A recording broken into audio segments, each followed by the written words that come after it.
مجھے اپنے دل میں یاد کرتا ہے، میں بھی اسے اپنے دل میں یاد کرتا ہوں۔ جب میرا بندہ کسی محفل میں میرا ذکر کرتا ہے، میں اس سے کہیں بہتر محفل میں اس کا ذکر کرتا ہوں۔ اللہ کی محفل تو ملائکہ اعلیٰ کی ہے، ملائکہ مقربین کی ہے۔ بہرحال اللہ کو تم اپنے دل میں مستحضر رکھو، اللہ تعالیٰ تمہیں بھی یاد رکھے گا۔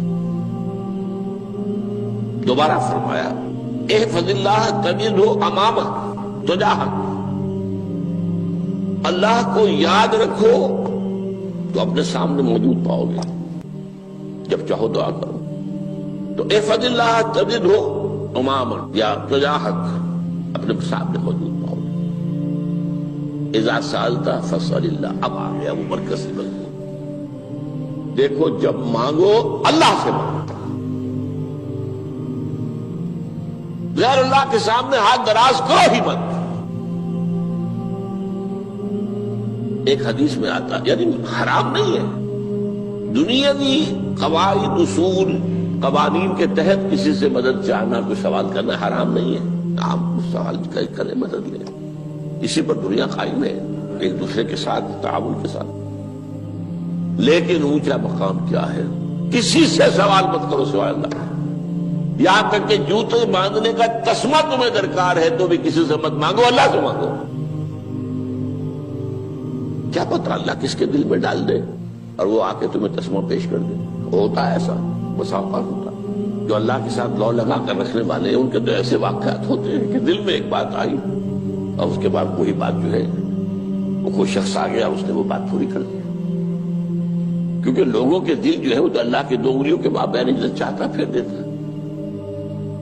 کیا پتہ اللہ کسی فرشتے کو انسانی شکل میں بھیج دے، آتا ہے فرشتہ، آتا ہے انسانی شکل میں، آتا ہے آپ کی تکلیف کو رفع کر دے، آپ کی ضرورت کو پورا کر دے، اسی سے مانگو، کسی اور سے مانگو۔ یہ ہے توحید کا لب لباب۔ یوں سمجھیے اسلام کی جڑ کیا ہے؟ ایمان۔ اسلام کا جو خارجی نظام عمل ہے، انفرادی اعمال ہو، اجتماعی ہو، ان سب کی روح رواں کیا ہے؟ ایمان۔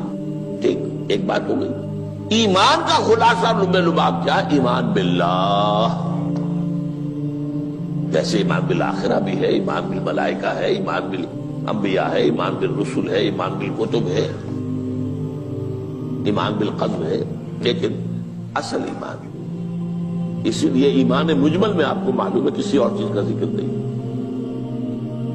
آمنت باللہ کما ہوا باسمائہ وصفاتہ وقبلت جمیع احکامہ اقرار باللسان وتصدیق بالقلب، یہ ایمان مجمل ہے۔ اجمالی طور پر ایمان اس کا نام ہے، ہاں مفصل تفصیلی طور پر آمنت باللہ وملائکتہ وکتبہ ورسلہ والیوم الآخر والقدر خیرہ وشرہ من اللہ تعالی۔ تو اسلام کی جڑ ایمان، اور اسلام کا سارا جو نظام عمل ہے، چاہے انفرادی اعمال ہو چاہے اجتماعی، ان سب کی روح رواں ایمان، اور ایمان کا خلاصہ ایمان باللہ۔ اور ایمان باللہ کا اصل حاصل وہ ہے جو اس حدیث میں آ رہا ہے۔ اس کے دو تقاضے، عبادت صرف اسی کی، استعانت صرف اسی سے۔ اس لیے میں نے سورہ فاتحہ کا تذکرہ شروع میں کیا۔ یہ عبادت کا جوہر ہے، عبادت کا جو ہے یہ ایمان کا حاصل۔ عبادت صرف اس کی ہے اور استعانت صرف اس سے۔ استعانت ہی میں سوال بھی آ گیا، یہ بھی مدد ہے۔ آپ کسی سے کچھ مدد مالی چاہ رہے ہیں یا کوئی اور مدد چاہتے ہیں، کسی کام میں مدد چاہتے ہیں، جیسے میں نے کہا تھا کہ سفارش کرانا چاہتے ہیں، بھی مدد ہے۔ وَإِذَا اسْتَعَنْتَ فَاسْتَعِنْ بِاللَّهِ، اور جب مدد مانگو صرف اللہ سے مانگو۔ اور وہ سارے الفاظ یاد کر لیے، استدعاء، استعانت، استغاثہ۔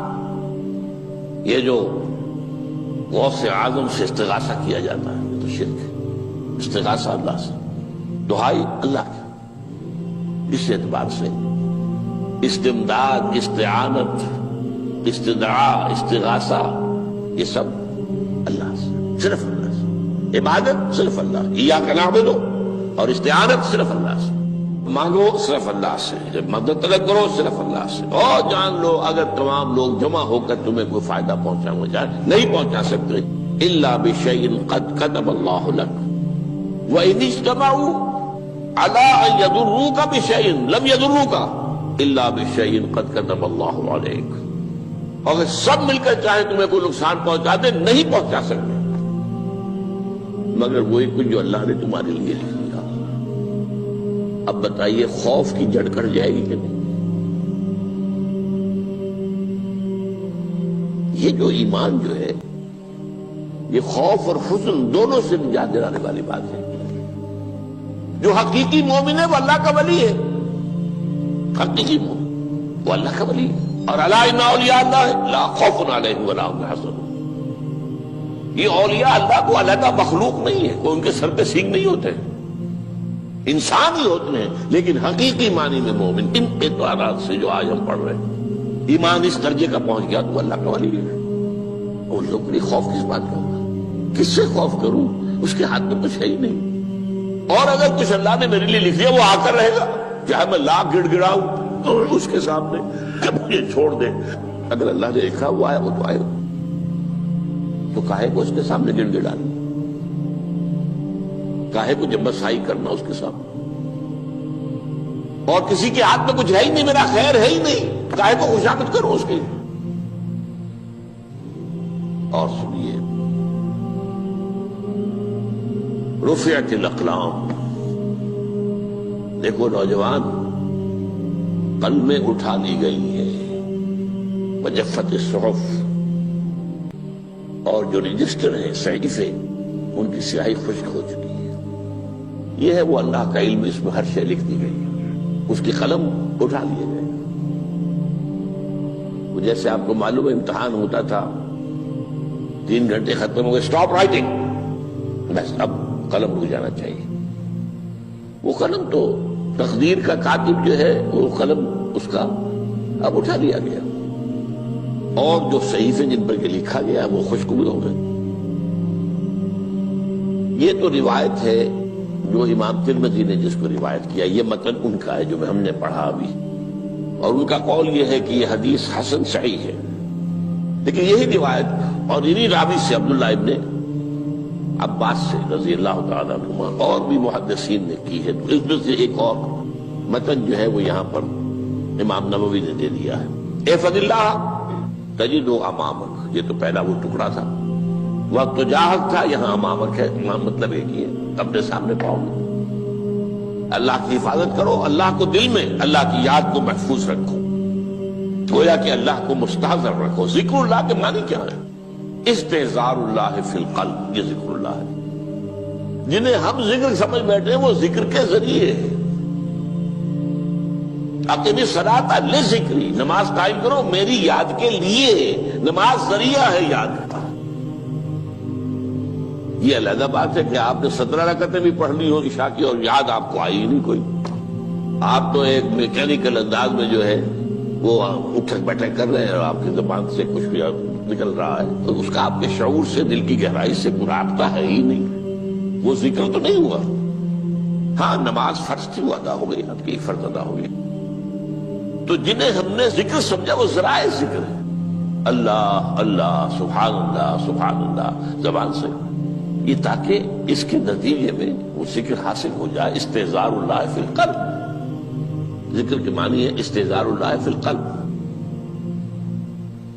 تعرف الی اللہ فی الرخاء، اور دیکھو کشادگی کے وقت میں تم اللہ کو یاد رکھو، اللہ کی طرف رجوع کیے رہو، بھول نہ جاؤ۔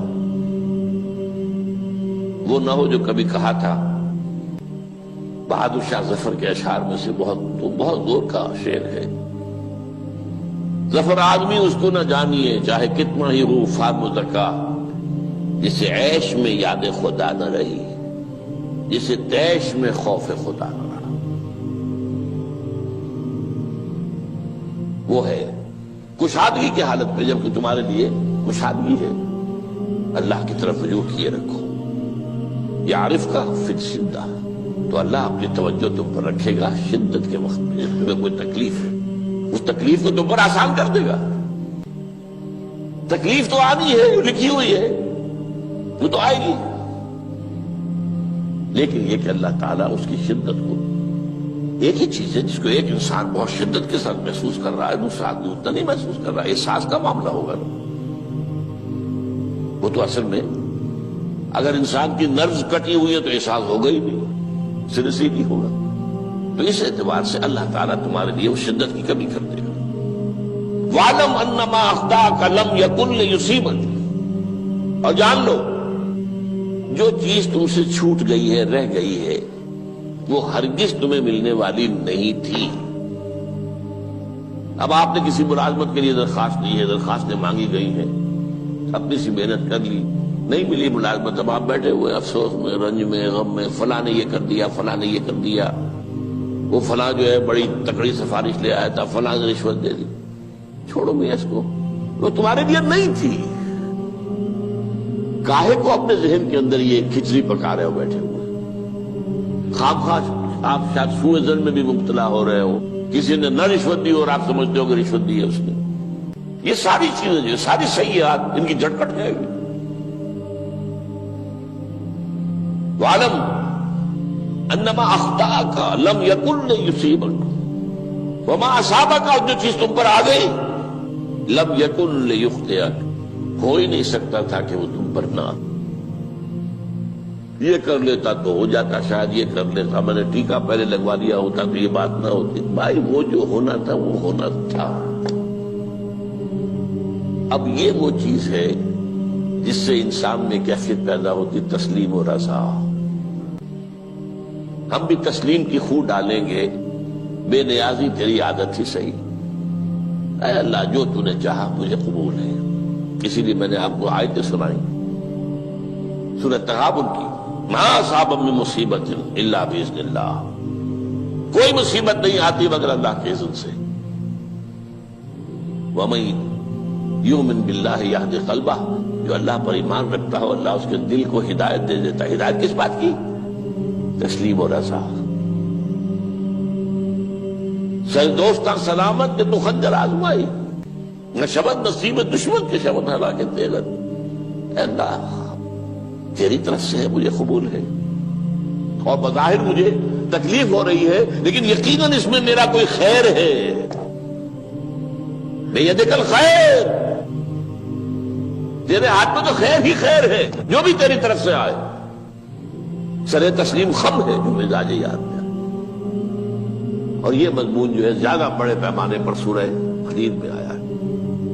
ما اصاب من مصیبت فی الارض ولا فی انفسکم الا فی کتاب من قبل ان نبرأها، کوئی مصیبت نہیں آتی نہ تمہاری جانوں میں نہ زمین میں زلزلہ آ جانا، سیلاب آ جانا، کچھ اور زمین کا دھنس جانا، یا یہ ہے کہ تمہاری جانوں میں کوئی بخار ہو گیا، کوئی اور تکلیف ہو گئی، اچانک معلوم ہوا کہ انسان کو کینسر ہے اور کینسر بھی اب 3rd سٹیج کو پہنچ چکا ہے، لیکن جو بھی آیا ہے وہ اللہ کے علم کی کتاب میں پہلے سے لکھا ہوا ہے۔ فی کتاب من قبل ان نبرأها، یہ کتاب میں درج ہے اس سے پہلے کہ مجھے ظاہر کریں۔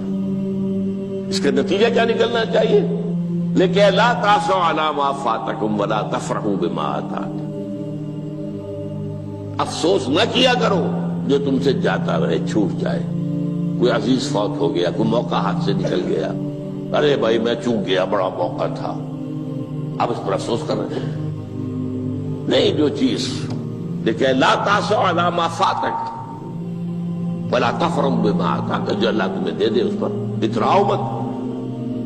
وما اصابک لم یکن لیخطئک واعلم ان النصر مع الصبر، اور جان لو اللہ کی مدد صبر کے ساتھ آتی ہے، جو آئے اس کی طرف سے جھیلو، زبان پر کلمہ شکوہ اور شکایت نہ آئے، اللہ سے شکایت نہ آئے، تسلیم و رضا، جو تیری رضا ہے۔